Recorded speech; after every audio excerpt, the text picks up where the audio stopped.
शिवाजी महाराजांच्या आग्र्यावरून अभूतपूर्व अशा सुटकेनंतर महाराजांचा दरारा खूपच वाढला. त्यांच्या शत्रूच्या गोटामध्ये खळबळ माजली आणि त्यांची भीतीने बोबडीच वळाली. आदिलशहा आणि कुतुबशहा या दोघांनीही शिवाजी महाराजांबरोबर तह करून टाकला आणि त्यांना काही खंडणी देण्याचे मान्यही केले. त्याचबरोबर वखारवाल्या डच, फ्रेंच, इंग्रज आणि पोर्तुगीज यांचे सुद्धा धाबे डाणाणले होते आणि ते सगळे सुद्धा महाराजांच्या हालचालीवर अगदी बारीक लक्ष ठेवून होते आणि त्यावेळी त्यांच्यापैकी कुणीही शिवाजी महाराजांच्या विरुद्ध जायचा प्रयत्न केला नाही. याच्यातच औरंगजेब बादशहानेही अगदी अचानकपणे शिवाजी महाराजांबरोबर एक तह करून टाकला. त्याची कारणे जरी वेगळी असली तरी शिवाजी महाराजांना सुद्धा हेच हवे होते. त्यांना त्यांच्या पूर्ण स्वराज्याची धडी बसवण्यासाठी थोडीशी उसंता हवी होती. आता आदिलशहा, कुतुबशहा आणि मोगल यांच्याबरोबर झालेल्या तहामुळे महाराजांना थोडी शांतता मिळणार. नमस्कार, मी ऋषिकेश अरुण हेंद्रे. महाऋषिटेरियन टेल्स या माझ्या यूट्यूब चॅनलवरील माझे शिवराय या शिवचरित्र मालिकेच्या पुढच्या भागामध्ये तुमच्या सगळ्यांचे सहर्ष स्वागत.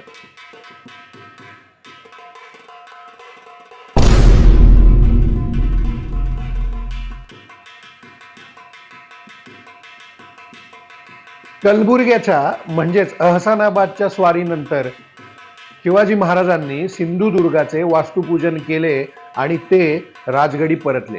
याच दरम्यान मोगलांनी सुद्धा शिवाजी महाराजांबरोबर तह केला होता आणि त्यामुळे सगळ्या आघाड्यांवर आता शांतता प्रस्थापित झाली होती. अश्विन शुद्ध प्रतिपदेला म्हणजेच 9 सप्टेंबर 1667 रोजी महाराज राजगडावरून कुडाळला जाण्यासाठी निघाले.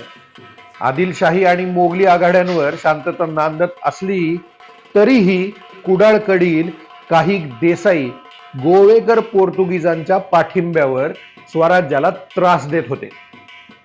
यावेळी गोव्याचा व्हाईसरॉय कॉन्दी द सेविसेंती हा होता. गोव्यातील हिंदूंचा त्याने विलक्षण असा छळ मांडला होता. इसवी सन 1667 साली बारदेशमधील 7,000 हिंदूंपैकी 4,000 हिंदूंना त्याने बाटवून ख्रिश्चन केले होते आणि उरलेल्या 3,000 सैनिकांना ख्रिस्ती करण्याचा महत् प्रयत्न सुरू असून ते बहुतेक करून ख्रिस्ती होतील असा समकालीन उल्लेख आढळतो. दिनांक 21 सप्टेंबर 1667 रोजी कॉन्दी द सावेसांती याने एक हुकुमनामा काढला. त्याप्रमाणे सर्व हिंदूंनी बारदेशातून 2 महिन्याच्या आत निघून जावे अशी आज्ञा त्यांनी सगळ्या हिंदूंना केली होती. आता हिंदवी स्वराज्याची सरहद पोर्तुगीज प्रदेशाला भिडलेली होती आणि त्याचमुळे पोर्तुगीजांच्या या धार्मिक जुलमांचे तीव्र प्रतिसाद स्वराज्याच्या सरहद्दीवर दिसू लागले होते.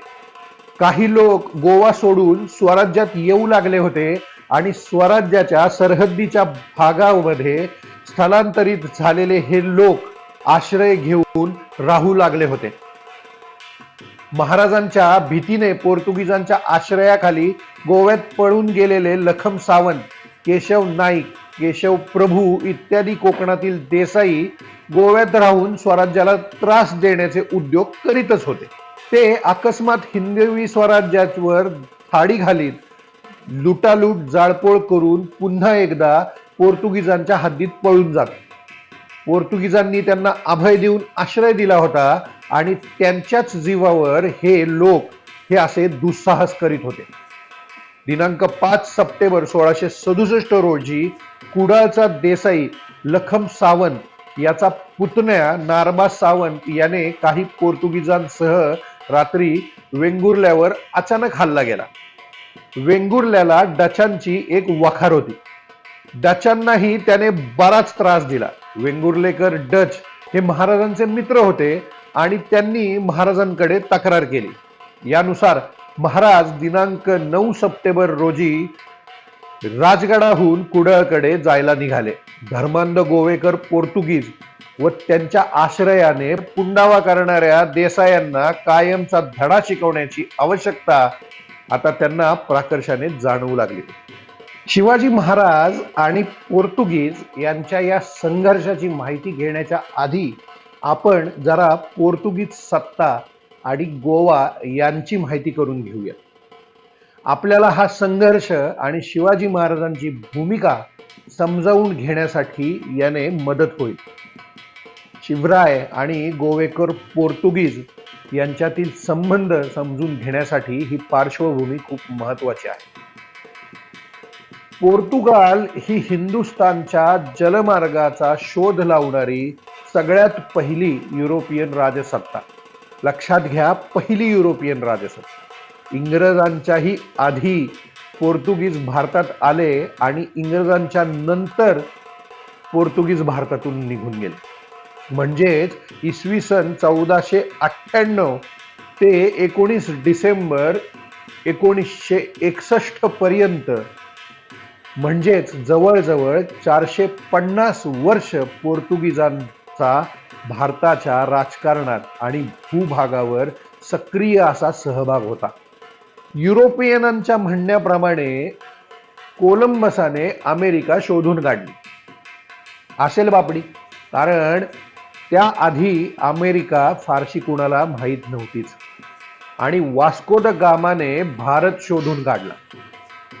शोधून काढायला आम्ही काय हरवलो होतो का? इथेच होतो ना, आणि त्यांच्या आधीपासून इथे होतो.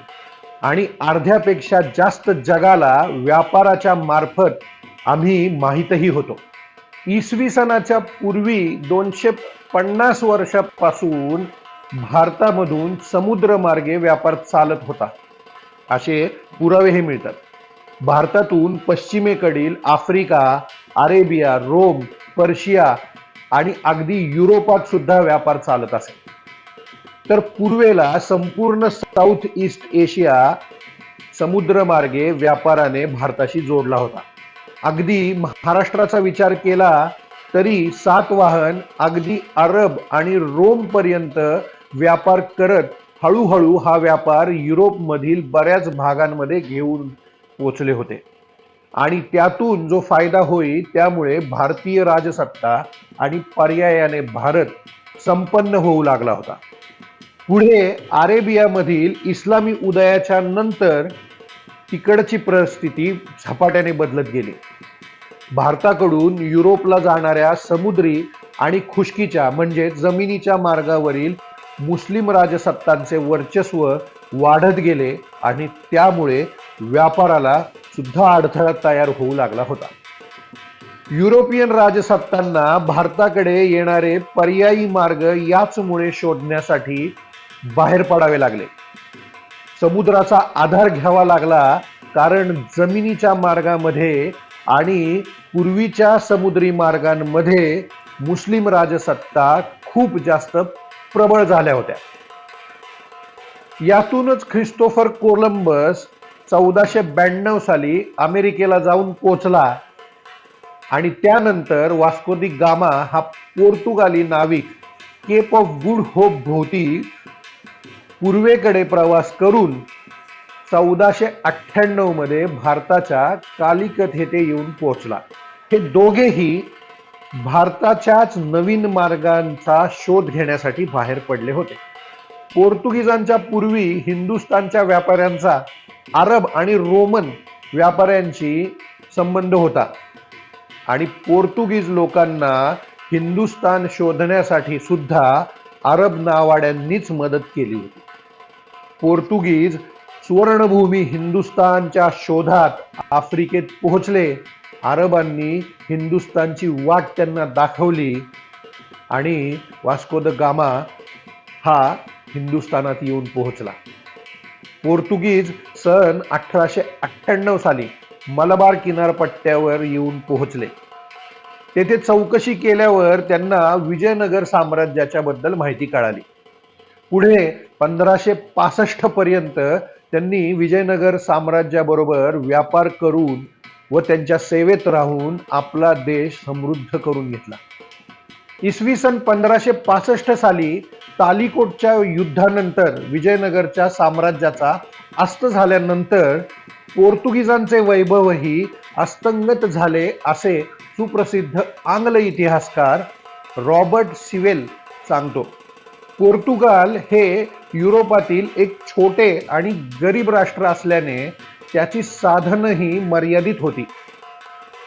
त्यामुळे हिंदुस्थानात त्यांना इंग्रजांप्रमाणे साम्राज्य स्थापन करणे शक्य झाले नाही. तरीही हिंदुस्थानच्या पश्चिम आणि पूर्व किनाऱ्यावर त्यांनी आपल्या वसाहती स्थापन करून त्या टिकवण्याची शिकस्त केली होती. दिनांक 17 मे 1498 रोजी वास्को दी गामा मलबारच्या किनारपट्टीवर कालिकत शहराच्या नजीक येऊन पोहोचला आणि लवकरच अंजेदीव बेट, कन्नूर, कालिकत, चौल, वसई, दीव, दमण, हुन्नावर, कुंदापूर, बसरूर, नागपट्टम, गंगोळी पर्यंत किल्ले, वखारी आणि चर्च बांधली आणि आपले वर्चस्व प्रस्थापित करायला सुरुवात केली. वरीलपैकी गोवा, दीव आणि दमण या 3 वसाहती पोर्तुगीजांकडे शेवटपर्यंत राहिल्या. बाकीच्या ठिकाणांहून स्थानिक राजसत्तांनी त्यांची हकालपट्टी केली. वास्को दी गामानंतर इसवी सन 1509 मध्ये अल्फान्सो द अल्बुकर्क पोर्तुगीजांचा गव्हर्नर किंवा व्हाईसरॉय झाला. याच दरम्यान अल्बुकर्कचा कालिकत येथे पराभव झाला व तो त्या युद्धात तोफेचा गोळा लागून जखमीही झाला. त्याला कळून चुकले की आता दक्षिण भारतामध्ये पोर्तुगीजांना स्थान नाही. इकडे गोव्यात त्यावेळी आदिलशहाचे राज्य होते. आदिलशहाच्या सरदारांकडून आणि सामंतांकडून होणाऱ्या त्रासाला जनता त्रस्त झाली होती. जानेवारी 1510 मध्ये स्थानिक हिंदूंचा विद्रोही नेता तिमोजी किंवा थिमय्या अल्बुकर्ककडे इस्लामी राज्याच्या विरुद्ध लढण्यासाठी मदत मागण्यासाठी पोहोचला. अल्बुकर्कला ही एक मोठी संधी होती. गोवा हे एक चांगले बंदर होते. शिवाय त्याचा प्रदेश परकीय आक्रमणापासून बचावाचे युद्ध खेळण्यास अगदी उपयुक्त होते आणि गोवा बलाढ्य आरमार असलेल्या सत्तांपासून सुद्धा लांब. त्यामुळे अल्बुकर्कला गोवा हा एक चांगला उपाय वाटला. गोव्यातील तिसवाडी म्हणजेच पणजी आणि जुन्या गोव्याच्या आजूबाजूचा प्रदेश अल्बुकर्कने पोर्तुगीजांच्या ताब्यात आणला. यालाच फर्स्ट कॉन्क्वेस्ट म्हणजेच पहिला विजय असे म्हणतात. आज इथेच थांबूया. पुन्हा भेटूया पुढच्या भागामध्ये. तोपर्यंत जय महाराष्ट्र, जय शिवराय.